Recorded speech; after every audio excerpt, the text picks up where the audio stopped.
দ্রবণের দ্বিতীয় ক্লাসে আবার সবাইকে স্বাগত জানাই। আজকে আমরা শুরু করব বাষ্পচাপের আপেক্ষিক অবনমন দিয়ে। বাষ্পচাপের আপেক্ষিক অবনমন সংক্রান্ত রাউল্টের সূত্র। রাউল্টের সূত্র কি আছে না, কোন অনুদ্বায়ী তড়িৎ অবিশ্লেষ্য অসংযোজিত কঠিন দ্রাবের লঘু দ্রবণের বাষ্পচাপের আপেক্ষিক অবনমনের মান দ্রবণে উপস্থিত দ্রাবের মোল ভগ্নাংশের সমান।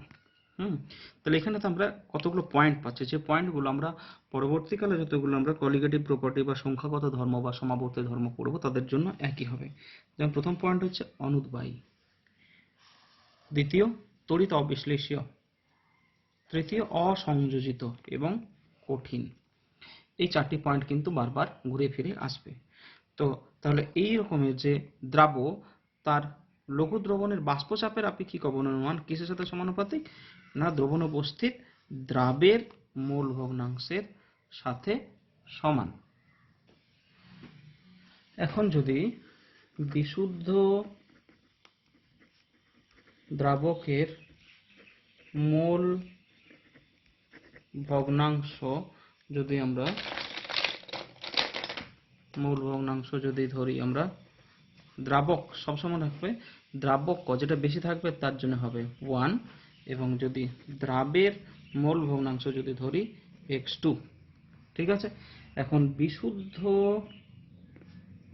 দ্রাবকের বাষ্পচাপ সমান যদি আমরা ধরি P0, আর দ্রবণের বাষ্পচাপ যদি ধরি P, তাহলে অবনমন কত? বাষ্পচাপের অবনমন হচ্ছে P0 - P। তাহলে আপেক্ষিক অবনমন কত? আপেক্ষিক অবনমন হলো P0 - P/P0। সেটা কার সাথে সমান না, দ্রাবের মোল ভগ্নাংশের সাথে সমান x2। তাহলে কি পেলাম আমরা? P0 - P/P0 সমান x2। ধরি দ্রাবক আছে W2 গ্রাম, দ্রাবক আছে W1 গ্রাম। তাহলে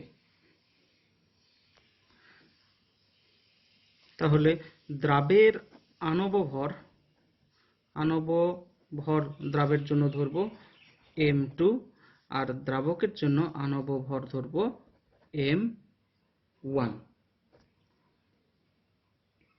সুতরাং N1 কি না, দ্রাবকের মোল সংখ্যা N1 সমান কি হবে? W1/M1।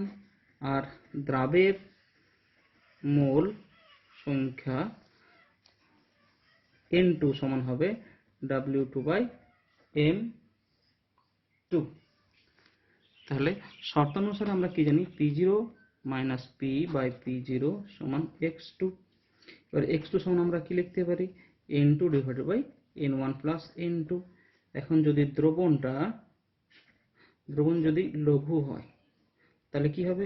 N1 + N2 আমরা ধরতে পারি N1। তাহলে আমরা লিখতে পারি P0 - P/P0 সমান N2/N1। তাহলে P0 - P/P0 সমান N2 মানে কি? W2/M1, M2/W1 কি হবে? M1। তাহলে আমাদের এখানে কি বার করব? আমাদের এখানে বার করতে হবে দ্রাবের আণব ভর M2। তাহলে M2 বার করব আমরা। কি বার করব না, আমরা লিখতে পারি P0 - P/P0 সমান W2/M2 M1/W1। আর আমরা লিখতে পারি M2 সমান আমরা কি লিখব? M2 সমান লিখব আমরা P0/P0 - P into W2 m1 by w1। তাহলে দ্রাবের আনব ভর m2 ইকুয়ালস টু আমরা পেলাম p0 divided by p0 minus p into w2 m1 by w1। এই সমীকরণ থেকে m2 আমরা সহজেই ডিটারমাইন করতে পারবো। এখন যদি আমরা আরেক ধরনের দ্রবণের করব, যদি আমরা লঘু দ্রবণ না ধরি তাহলে কি হবে? তাহলে হবে p0 minus p by p0 সমান x2 সমান n2 by n1 plus n2 और p0 বাই উল্টে দিলাম p0 মাইনাস p সমান n1 plus n2 by n2 সমান 1 প্লাস n1 বাই n2 और p0 by p0 minus p সমান কি হবে? সমান হতে পারে 1 প্লাস n1 বাই n2 और p0 by p0 minus p minus 1 সমান n2 by n1 by n2। এখান থেকে আমরা n2 by n1 by n2 এর বদলে আমরা লিখব n1 এর বদলে কি লিখব? w1 বাই m1 এবং n2 এর বদলে আমরা লিখব w2 বাই m2 और p0 by p0 minus p equals to w1 into m2 by m1 w2 और আমরা এখান থেকে m2 এর ভ্যালুটা বার করতে পারি। m2 হয়ে যাবে p0 by p0 minus p into w2 m1 by w1। এই যে সমীকরণগুলো আমরা এখানে ডিটারমাইন করছি, এই সমীকরণগুলো আমাদের কাজে লাগবে বিভিন্ন রকম অঙ্ক করার ক্ষেত্রে। এরপরে আছে প্রযোজ্যতা। প্রযোজ্যতা মানে এই যে রাউল্টের সূত্রটা কার কার ক্ষেত্রে কাটবে না মনে রাখবে, এটা হবে কঠিন অনুদ্বায়ী তড়িৎ অবিশ্লেষ্য অসংযোজী দ্রাবের ক্ষেত্রে। এবং অবশ্যই আরেকটা পয়েন্ট তোমাদের মনে রাখতে হবে যে লঘু দ্রবণের ক্ষেত্রেই কিন্তু প্রযোজ্য। ঠিক আছে, এরপরের টপিক আমাদের আছে দ্রবণের স্ফুটনাঙ্কের উন্নয়ন। স্ফুটনাঙ্কের উন্নয়ন সংক্রান্ত রাউলের সূত্র কি আছে? কোন দ্রাবকে একটি কঠিন অনুদ্বায়ী, দেখো এই পয়েন্টগুলো আগের পারাই, কঠিন অনুদ্বায়ী অসংযোজিত এবং তড়িৎ অবিশ্লেষ্য দ্রাব দ্রবীভূত করলে উৎপন্ন দ্রবণের স্ফুটনাঙ্কের যে উন্নয়ন হয় তা মোলাল গাঢ়ত্বের সমানুপাতিক। দ্বিতীয় সূত্র কি? দ্বিতীয় সূত্র হচ্ছে বিভিন্ন অনুদ্বায়ী কোন নির্দিষ্ট পরিমাণ দ্রাবকে বিভিন্ন অনুদ্বায়ী এবং তড়িৎ অবিশ্লেষ্য কঠিন দ্রাবের সমসংখ্যক গ্রাম অণু যদি দ্রবীভূত করি তাহলে উভয় ক্ষেত্রে স্ফুটনাঙ্কের উন্নয়ন একই রকম হবে। ধরা যাক যদি আমরা এরকম ধরো একটা 1 লিটার সলিউশন নিয়েছি, 1 লিটার H2O, আর একটাও 1 লিটার যদি H2O নিই, এখানে যদি আমরা 5 মোল অফ ইউরিয়া নিই এবং এখানেও যদি 5 মোল অফ গ্লুকোজ নিই, তাহলে উভয় ক্ষেত্রে কি দেখা যাবে? এর ক্ষেত্রে যা স্ফুটনাঙ্কের উন্নয়ন, এই দ্রবণের ক্ষেত্রেও কিন্তু স্ফুটনাঙ্কের উন্নয়ন একই রকম হবে। ঠিক আছে, মনে রাখতে হবে যেখানে ইউরিয়া বা আমরা যে গ্লুকোজগুলো নিলাম এগুলো কিন্তু তড়িৎ অবিশ্লেষ্য হতে হবে, অসংযোজিত হতে হবে, অনুদ্বায়ী হতে হবে এবং কঠিনও হতে হবে। তাহলে আমরা এখন দ্রাবের আণব ভর নির্ণয় করব। তার আগে আমাদের রাউল্টের সূত্রের যে গাণিতিক রূপ সেটা আমাদেরকে একটু দেখতে হবে। তাহলে কি দেখলাম? যে কোনো দ্রাবকে কঠিন অনুদ্বায়ী অসংযোজিত ও তড়িৎ অবিশ্লেষ্য দ্রাব দ্রবীভূত করলে যে স্ফুটনাঙ্কের উন্নয়ন হয়, স্ফুটনাঙ্কের উন্নয়নটাকে যদি আমরা ডেল্টা টিবি ধরি, সেটা কার সাথে সমানুপাতিক? ডেল্টা টিবি সমানুপাতিক হবে মোলাল গাঢ়ত্ব। এখন আমরা যদি একটা ধ্রুবক দিই তাহলে কি হবে? ডেল্টা টিবি সমান কেবি ইন্টু এম। ঠিক আছে, এবারে এই যে এম আমরা এইখানে এই এমটাকে আমরা এখানে বার করছি। ঠিক আছে, তাহলে দ্রাবের আণবিক ভর নির্ণয় করছি আমরা। ধরা যাক দ্রাবক আছে W1 গ্রাম এবং যার আণবিক ওজন হচ্ছে m1। দ্রাবকের আণবিক ওজনটা m2 এবং পরিমাণটা হবে w2। তাহলে এখন w1 গ্রাম দ্রাবের মোল সংখ্যা হচ্ছে w2/m2। 1 গ্রাম দ্রাবককে দ্রাবের মোল সংখ্যা হবে w2/m2 ইন্টু এখানে হবে w1। তাহলে মোলালিটি এখানে কি দেখেছি আমরা, মোলাল গাঢ়ত্বের সমানুপাতিক। তাহলে 1000 গ্রাম দ্রাবকে হবে w2 ইন্টু 1000/m2 w1। ঠিক আছে, এইটা যেটা পাবো, এইটা যেটা আমরা এখন পাচ্ছি, এইটাকে কি বলা হয়, এটাকে বলা হয় স্মল m। ঠিক আছে, এটাকে বলা হয় স্মল m। সুতরাং আমরা রাউল্টের সূত্র থেকে পুট করতে পারি। আমাদের রাউল্টের সূত্র কি ছিল, ডেল্টা টিবি সমান কেবি ইন্টু এম। তাহলে এম এর বদলে আমরা কি লিখতে পারি, কেবি into w2 into 1000/w1 into m2। তাহলে ডেল্টা টিবি হয়ে গেল আমাদের, delta TB equals to KB into w2 into 1000/w1 m2। এই ফর্মুলা থেকে আমরা m2 এর ভ্যালুটা বার করতে পারি। তাহলে m2 ইকুয়ালস টু কি হবে, m2 হবে, বলো m2 কি হবে, m2 হবে kb into w2 1000/w1 into delta TB. এর পরের টপিক হিমাঙ্কের অবনমন।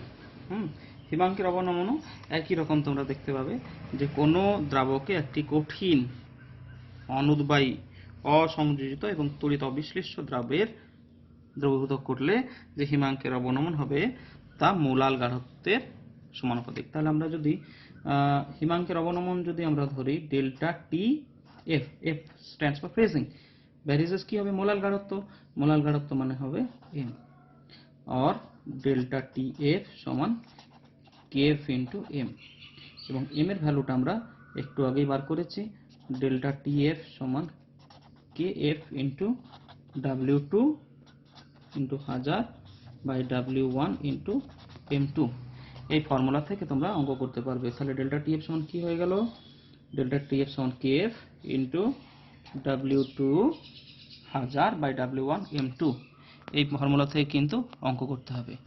হ্যাঁ, দ্বিতীয় সূত্র কি আছে, দ্বিতীয় সূত্র একই রকম ভাবে যে নির্দিষ্ট পরিমাণ কোনো দ্রাবকে যদি আমরা নির্দিষ্ট পরিমাণ, হ্যাঁ, কিন্তু আলাদা আলাদা দ্রবীভূত করি, যেমন আমরা আগের মতোই বলবো যে যদি এই যে ধরো 1 কেজি সলিউশন আমরা নিয়েছি, 1 কেজি সলিউশনে আমরা যদি এখানটাতে 2 মোল গ্লুকোজ নিয়েছি এবং একই রকম 1000 গ্রাম বা और 1 কেজি সলিউশনে আমরা এখানে যদি 2 মোল যদি ইউরিয়া নিই, তাহলে কি হবে, উভয় ক্ষেত্রে যে হিমাঙ্কের অবনমন হবে সেটা হবে একই।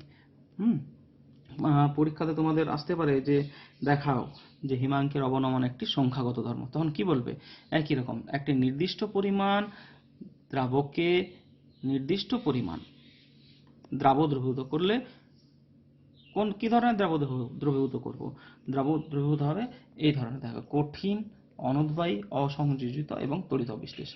এই ধরনের দ্রাব দ্রবীভূত করলে আমরা দেখব উভয় ক্ষেত্রে যে হিমাঙ্কের অবনমন হবে সেটা কিন্তু সেম। ঠিক আছে, এরপর আছে দ্রাবের আণবিক গুরুত্ব নির্ণয়। তাহলে একটু আগে আমরা কি দেখলাম, ডেল্টা টিএফ সমান KF into w2 into 1000/w1 into m2। এইখান থেকে আমরা m2 এর ভ্যালুটা বার করব। তাহলে m2 সমান কি হয়ে যাবে, m2 হয়ে যাবে kf into w2 into 1000/w1 into delta TF.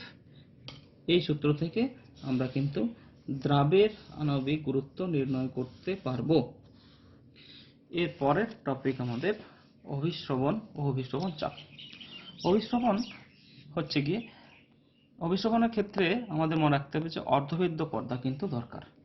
অর্ধভেদ্য পর্দার দ্বারা যদি আমরা দুটো সলিউশনকে পৃথক করে রাখি তখন কি দেখবো, অর্ধবৃত্ত পর্দা একটা আমরা যদি এখানে ছবি একটা আঁকি, যে এইখানটাতে একটা এইখানটাতে ধরো আমরা একটা ইউ আকারের নল নিয়েছি, এইখানটাতে যদি আমরা একটা অর্ধবৃত্ত পর্দা রাখি, এই অর্ধবৃত্ত পর্দার এদিকে সলিউশন আছে এবং এই দিকেও কিন্তু সলিউশন আছে। এই দিকটাকে যদি আমরা দ্রাবক বলি আর এই দিকটা যদি বলি দ্রবণ, তাহলে কি দেখবো, দ্রাবকের গাঢ়ত্ব কম, গাঢ়ত্ব হবে কম এবং দ্রবণ গাঢ়ত্ব হবে বেশি। তাহলে এই যে অভিস্রবণ প্রক্রিয়াতে কি হবে, অভিস্রবণ প্রক্রিয়াতে কম গাঢ়ত্বের দ্রবণটা অর্ধবৃত্ত পর্দা ভেদ করে দ্রবণের দিকে চলে আসবে। মনে রাখবে, অভিস্রবণ প্রক্রিয়াতে সবসময় কম গাঢ়ত্বের দ্রবণ বেশি গাঢ়ত্বের দ্রবণের দিকে ধাবিত হয়। অর্থাৎ এখানে যে বিশুদ্ধ দ্রাবকের কণাগুলো অর্ধবৃত্ত পর্দা ভেদ করে দ্রবণের চলে আসবে এবং দ্রবণের লঘুকরণ ঘটাবে। ঠিক আছে, মনে রাখতে হবে যে অভিস্রবণ প্রক্রিয়াতে অর্ধবৃত্ত পর্দা লাগবে এবং অর্ধবৃত্ত পর্দার মধ্যে দিয়ে কি হবে, দ্রাবকের কণাগুলো, দ্রাবকগুলো কিন্তু পেরোতে পারবে না, দ্রাবকের কণাগুলো অর্ধবৃত্ত পর্দা ভেদ করে দ্রবণের দিকে চলে আসবে এবং এদিকের হাইট আস্তে আস্তে কমবে এবং এদিকের হাইট আস্তে আস্তে বাড়তে থাকবে। কারণ এই যে অভিস্রবণ এর কারণ কি, এখানে যদি আমরা আরেকটা চিত্র আঁকি, যে এইখানটাতে আমাদের অর্ধবৃত্ত পর্দা আছে, অর্ধবৃত্ত পর্দাতে আর এইখানে আমাদের যদি বলি আমরা দ্রাবক আর এইটা হলো দ্রবণ। তো দ্রাবকের এখানে গাঢ়ত্ব কম আর দ্রবণে গাঢ়ত্ব বেশি। মনে রাখবে যে দ্রাবকের কণাগুলো অর্থাৎ যেখানে গাঢ়ত্ব কম তাদের কিন্তু কেমিক্যাল পোটেনশিয়াল বেশি এবং এখানে লিখছি আমরা কেমিক্যাল পোটেনশিয়ালটা বেশি আর এখানে কেমিক্যাল পোটেনশিয়াল হচ্ছে এখানে কম। এবং আমরা কি জানি, আমরা জানি তড়িৎ কেবলমাত্র উচ্চ বিভব থেকে নিম্ন বিভব অঞ্চলে প্রবাহিত হয়, তেমনি পদার্থ উচ্চ রাসায়নিক বিভবযুক্ত অঞ্চল থেকে নিম্ন রাসায়নিক বিভবযুক্ত অঞ্চলে প্রবাহিত হবে। হ্যাঁ, এবং এখানে দ্রাবকের ক্ষেত্রে আমাদের কি আছে, কেমিক্যাল পোটেনশিয়াল বেশি, তাই এইখান থেকে দ্রাবকের কণাগুলো অর্ধবৃত্ত পর্দা ভেদ করে দ্রবণের দিকে চলে আসবে এবং এই প্রবাহ ততক্ষণ পর্যন্ত চলবে যতক্ষণ পর্যন্ত না পর্দার উভয় পার্শ্বে রাসায়নিক বিভব বা তড়িৎ বিভব সমান হবে। ঠিক আছে, মনে রাখতে হবে। তো এই যে তড়িৎ বিভব, এই যে বিশুদ্ধ দ্রাবকের ক্ষেত্রে তড়িৎ বিভবের মানটা বেশি হওয়ার জন্যই কিন্তু অভিস্রবণ ঘটে এবং দু প্রান্তে যখন তড়িৎ বিভব সমান হয়ে যাবে তখন অভিস্রবণ প্রক্রিয়াটি স্টপ হবে। এখানে আমরা একটা উদাহরণ নিতে পারি, যেমন কিশমিশকে একটা শুষ্ক কিশমিশকে যদি আমরা জলের মধ্যে ডুবিয়ে দিই, জলের মধ্যে আমরা যদি ছোট কিশমিশ দানাকে রাখি, তাহলে কি হবে, কিশমিশ দানাটা কিছুক্ষণ পর কিশমিশ দানাটা কি হবে, ফুলে যাবে। কিশমিশ দানাটা ফুলে যাবে, কেন ফুলে যাবে না, এই যে কিশমিশের ভিতরের যে অংশ, কিশমিশের ভিতরটা হচ্ছে গাঢ় দ্রবণ আছে এবং এখানে যে জল আছে সেটা কিন্তু লঘু। এবং কিশমিশের ভিতরের যে কিশমিশের বাইরের পর্দা অর্ধবৃত্ত পর্দার মতো আচরণ করবে এবং অভিস্রবণ প্রক্রিয়ার ফলে কি হবে, যে এখানে লঘু দ্রবণ এসে কিশমিশের ভিতর প্রবেশ করবে এবং কিশমিশটি ফুলে যাবে, কিশমিশ ফুলে যাবে। ঠিক আছে, আবার এই যে ফোলানো কিশমিশটিকে আমি যদি একটা নুন জলে দিই, নুন জলে দিলে কি হবে, নুন জলে দিলে তখন নুন জলের গাঢ়ত্ব বেশি হবে এবং কিশমিশের গাঢ়ত্ব হবে কম, কিশমিশের ভিতরে যে দ্রবণ তার গাঢ়ত্ব কম, তখন অর্ধবৃত্ত পর্দা দিয়ে কিশমিশটির ভিতরের জল বেরিয়ে যাবে এবং কিশমিশটি আবার চুপসে যাবে। ঠিক আছে, তাহলে আবার একটু বলি, যে একটি শুকনো কিশমিশকে যদি আমরা বিশুদ্ধ দ্রাবকে দিই, যদি আমরা পাতিত জলে দিই, তাহলে কি হবে, জলের গাঢ়ত্ব কম, কিশমিশের ভিতরের দ্রবণটার গাঢ়ত্ব বেশি এবং কিশমিশের যে ছাল সেটা কিন্তু অর্ধবৃত্ত পর্দার মতো কাজ করবে এবং জলটা কিশমিশের পর্দা ভেদ করে ভিতরে ঢুকবে, কিশমিশ ফুলে যাবে। এবং এই ফুলো কিশমিশকে যদি আমরা নুন জলে দিই তাহলে নুন জলের গাঢ়ত্ব বেশি। এখন আমরা কি জানি, অভিস্রবণ প্রক্রিয়াতে সর্বদাই কম গাঢ়ত্বের দ্রবণ কিন্তু বেশি গাঢ়ত্বের দিকে চলে আসবে। সুতরাং কি হবে না, এই যে কিশমিশের ভিতরে যে জলটা সেটা বেরিয়ে যাবে এবং কোথায় চলে আসবে, জলটা চলে আসবে বাইরে এবং কিশমিশটা চুপসে যাবে। অর্ধবেদ্য পর্দা। অর্ধবেদ্য পর্দা হচ্ছে কোনো দ্রবণকে তার বিশুদ্ধ দ্রাবক বা লৌহ দ্রবণ থেকে যে পর্দার মাধ্যমে পৃথক রাখলে কেবল দ্রাবক অণুগুলি পর্দার মধ্য দিয়ে চলাচল করতে পারে, কিন্তু দ্রাবকগুলি চলাচল করতে পারবে না। ঠিক আছে, মানে যদি শরবত শরবত এবং আরেক দিকে আমরা যদি সাধারণ জল দিই একটা অর্ধবৃত্ত পর্দার দুদিকে, তাহলে কি হবে, শুধুমাত্র শরবতের মধ্যে যে চিনির দানাগুলো সেগুলো পেরোতে পারবে না, জলটা শরবতের মধ্যস্থ জল কিন্তু বিশুদ্ধ জলের দিকে চলে যাবে। হ্যাঁ, এই পর্দাটিকে বলা হবে অর্ধবৃত্ত পর্দা। প্রাকৃতিক অর্ধবৃত্ত পর্দার উদাহরণ হচ্ছে শূকরের মূত্রথলি, শূকরের মূত্রথলি, তাছাড়া আছে ডিমের খোসার ভিতরে থাকা সাদা স্তর, আর কৃত্রিম অর্ধবৃত্ত পর্দার মধ্যে আছে কিউপ্রিক ফেরোসায়ানাইড, কিউপ্রিক ফেরোসায়ানাইড। ঠিক আছে, কৃত্রিম অর্ধবৃত্ত পর্দা। মনে রাখতে হবে যে অবিশ্রণ প্রক্রিয়াতে প্রাকৃতিক অর্ধবৃত্ত পর্দার থেকে কিন্তু কৃত্রিম অর্ধবৃত্ত পর্দাই কিন্তু বেশি কার্যকরী হবে, কারণ এর চাপ সহনশীলতা অনেক বেশি। এর পরের টপিক আমাদের অভিস্রবণ চাপ। অভিস্রবণ চাপ হচ্ছে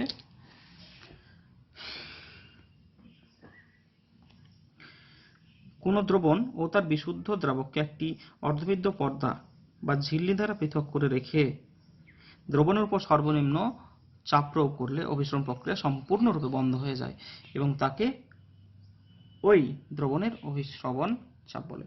আমরা একটা ছবির সাহায্যে একটু আমরা আলোচনা করতে পারি। যেমন এইখানটাতে আমরা একটা দেখছি, এইখানটাতে দুটা দ্রবণ আছে যাকে অর্ধবৃত্ত পর্দা দ্বারা সেপারেট করা হয়েছে। তো এইখানটাতে নর্মাল ওয়েতে অভিসরণ প্রক্রিয়াতে দ্রবণ থেকে দ্রাবকের দিকে কি হবে, তরলের প্রবাহ চলতে, দ্রবণ থেকে দ্রাবকের দিকে তরলের প্রবাহ চলতে থাকবে। এই অবস্থাতে আমরা তার মানে কি, প্রবাহ হবে দ্রবণ থেকে দ্রাবকের দিকে, তার মানে আস্তে আস্তে কি হবে, এই অর্ধবৃত্ত পর্দার মধ্যে দিয়ে দ্রবণের দিকটার, দ্রবণ থেকে দ্রাবক, তাহলে দ্রবণ দিকের গাঢ় এই দিকে যে উচ্চতাটা আস্তে আস্তে কি হবে, কমে যাবে এবং আস্তে আস্তে কি হবে না, দ্রাবক দিকের উচ্চতার কিন্তু বেড়ে যাবে। এই অবস্থাতে এই দিকে বিশুদ্ধ দ্রাবকের দিকে যতটা আমরা চাপ দেব এবং চাপ দিলে এই অভিস্রবণ প্রক্রিয়াটা সম্পূর্ণরূপে বন্ধ হয়ে যাবে, তাকে বলা হবে অভিস্রবণ চাপ। ঠিক আছে, তাহলে আমরা কি দেখছি, দ্রবণের থেকে দ্রাবকের কণাগুলো বিশুদ্ধ দ্রাবকের দিকে চলে আসছে। এই অবস্থায় যে চাপ দিলে অভিস্রবণ প্রক্রিয়াটা সম্পূর্ণরূপে বন্ধ হয়ে যাবে, যে মিনিমাম চাপ দিলে এই যে অভিস্রবণ প্রক্রিয়াটা বন্ধ হয়ে যাবে, তাকে বলা হবে অভিস্রবণ চাপ।